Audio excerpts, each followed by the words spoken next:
ভাবছি ঘুরে দাঁড়ানোই ভালো। এত কালো মেখেছি দুহাতে, এত কাল ধরে কখনো তোমার করে তোমাকে ভাবিনি।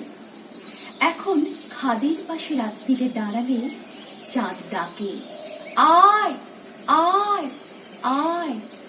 এখন গঙ্গার তীরে ঘুমন্ত দাঁড়ালে চিতাকার ডাকে, আয় আয়।